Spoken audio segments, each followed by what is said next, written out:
அனைவருக்கும் வணக்கம். இன்று நாம் நம்முடைய வாழ்க்கை பயணத்தை பற்றி ஒரு சில கருத்துகளோட பேசவிருக்கின்றேன். பருத்தி மரத்தில் மேல் இருக்கின்ற பஞ்சு இவ்வளோ உயரமாக இருக்கும். பருத்தி மரம் என்றால் தெரிந்தன எங்களுக்கெல்லாம். Cotton tree, the tree which has got lot of cotton. அப்போ அந்த பருத்தி மரத்தின் மேல் இருக்கின்ற பஞ்சு பாயும் காற்று அத்தனையிலும் ஆடிக்கொண்டு பாடிக்கொண்டு சந்தோஷமாக இருக்கும். அதை பறித்து கொண்டு வந்தார் பருத்தி வியாபாரி.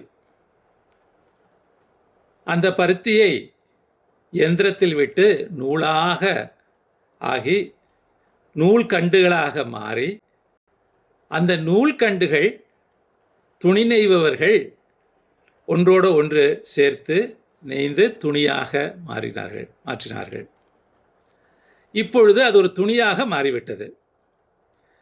மாறின துணி ஆண் பெண் அத்துணை பேருக்கும் ஆடையாக மாறிவிடும். அழகான சீலை, ஆடை, ட்ரெஸ்ஸும் அவர்களுக்கு கால் சட்டைகளும் விதவிதமாக மேடையில் அலங்கரிக்கும் துணியாகவும் இருக்கும், உடைகளாகவும் இருக்கும், மேடையில் அலங்கரிக்கும் துணிகளாகவும் இருக்கும். எல்லா விதத்திலும் அதன் அழகை காட்டிக்கொண்டே இருக்கும்.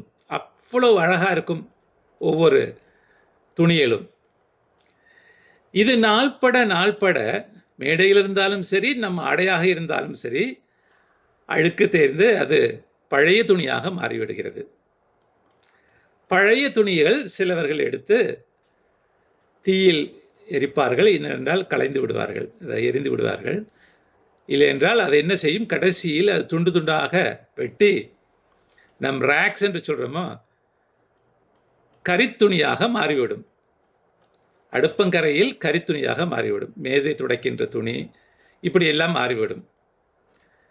கரித்துணியாக மாறிய அந்த துணி அன்று யோசித்து பார்த்தது, நான் அவ்வளவு ஆசையாக அலைப்பாயும் வேலையாக நான் மரத்தின் மேல் ஆடிக்கொண்டிருந்தேனே, எவ்வளவு அழகாக நான் சந்தோஷமாக ஆடிக்கொண்டிருந்தேனே, அதை எடுத்து என்னை எந்திரத்தில் சேர்த்து என்னை நூலாக சேர்த்து அந்த நூல் துணியாக சேர்த்து அத்தனை பேரும் மேலிலிருந்து நான் ஆடையாக இருந்தேனே, அத்தனை மேடைக்கும் நான் தானே அலங்கரித்து கொண்டிருந்தேன்.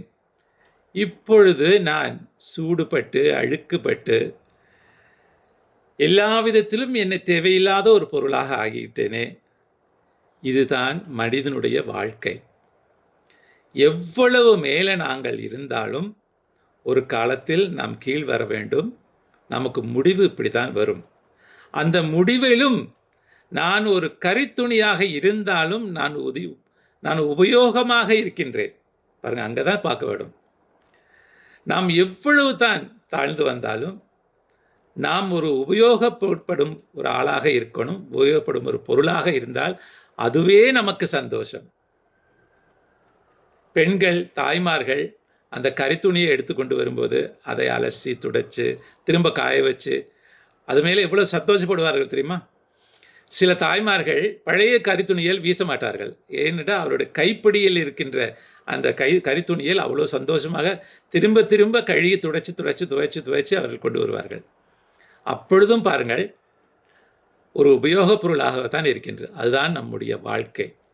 நம்முடைய வாழ்க்கை இறுதி வரை உபயோகப் பொருளாக இருந்தால் நாம் எங்கும் சந்தோஷமாக இருப்போம். உங்கள் அனைவருக்கும் இன்றைய நாள் நல்லொரு நாளாக இருக்க வேண்டும் என்று வாழ்த்து வணங்குகின்றேன். நான் உங்கள் அன்பான சகோதரர் டாக்டர் நம்பியார்.